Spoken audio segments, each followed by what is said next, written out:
সকালে ঘুম থেকে উঠেছি 7টার দিকে। মেয়ের বাস আসে সকাল 8টায়।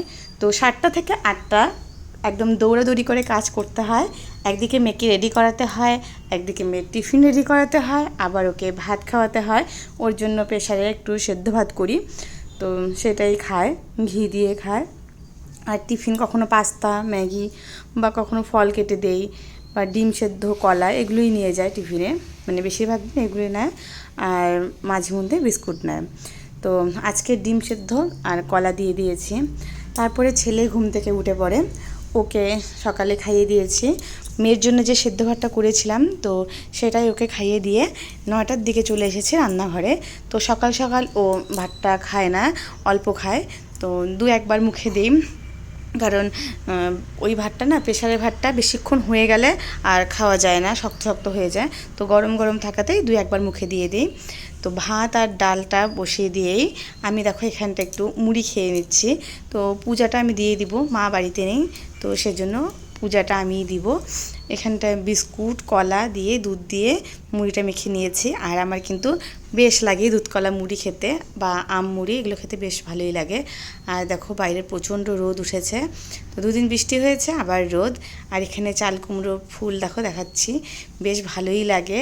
একদম চাল কুমড়ো গাছটা সারা চাল ছড়িয়ে গেছে, একদম আমাদের এপাশ থেকে কাকিমণিদের ঘরের চাল অবধি, রান্নাঘর, ঠাকুর ঘরের, মানে সব জায়গাতেই চাল কুমড়ো গাছটা ছড়িয়ে গেছে। আর অনেক চাল কুমড়ো হয়েছে।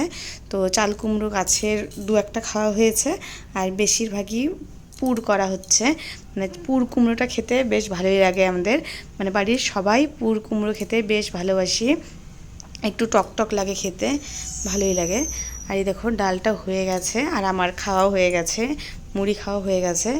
ডালটা নামিয়ে নিচ্ছি। রান্না একবারে কমপ্লিট করে নিয়ে স্নান করে পুজো দিব, আর কাঁচা কলা ভাজা করব, আর করব মাছ। তো মাছ নিয়ে এসেছে, রুই মাছ। মাছটা ঝোল করব না, গা মাখা করব, কারণ ডাল করেছি। আর কাঁচা কলা ভাজা এইভাবে কে কে খাও বলবে। মা দু রকম করে করে, চিপস মতন করে আর এভাবেও করে। তো আমি চিপস মতন করতে পারি না, মানে ওরকম হয় না মার মতন, তো এর জন্য এইভাবেই কেটে নিয়েছি।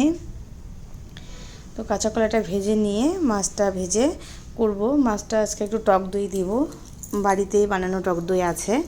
আর টক দই দিলে গ্রেভিটা খেতে বেশ লাগে। আর দেখো এটা দিয়ে আমি কাঁচা কলা বা সবজি, সব সবজি কাটি, কারণ আমি বটি দিয়ে কাটতে পারি না। তো এভাবেই চলে যাচ্ছে দিন। আর বটি দিয়ে হয়তো কাটা শিখতে পারবও না, কারণ খুব ভয় করে বটি দেখলেই। তো এটা দিয়ে হয়ে যায়, আর খাওয়াও চলে যাচ্ছে। তো তোমাদের কেমন লাগলো জানাবে। আমার কাটাইটা দেখিয়ে হাসিই পাচ্ছে, যে তোমাদের সাথে এটা ভাবছিলাম অনেকদিন থেকে, যে সবাই তো সবজি কাটা দেখায়, তো আমি দেখাই না, কারণ আমি এটাতে সবজি কাটি। আর তোমরা কে কী ভাববে, তো আজকে দেখালামই। আলটিমেটলি খাওয়া দিয়ে কথা, রান্না করে খাওয়াটা হলেই হলো। তো আমি এটা দিয়ে কেটেই আমার কাজ চলে যাচ্ছে। আর এই দেখো মাছ রান্না হয়ে গেল। তো একটু টক দইও দিয়েছি এর মধ্যে। টক দই দিলে গ্রেভিটা খেতে বেশ ভালোই লাগে। আর গরম মশলার গুঁড়ো দিয়েছি নামানোর সময়। তো ঝোল করলাম না, তোমাদের তো আগেই বললাম। ডাল করেছি। আর মেয়ে এখন হচ্ছে এই ধরো মাংস, মাছ এগুলোর গ্রেভি খাওয়া শিখে গেছে। ওর ডাল, মানে ডাল নিতেই চায় না পাতে। এতবার করে বলি যে শুকনা শুকনা খাবি না, ডাল দিয়ে খাবি, তো ডাল নিতেই চায় না। যাই হোক, আজ ছিল আমার এই রান্না।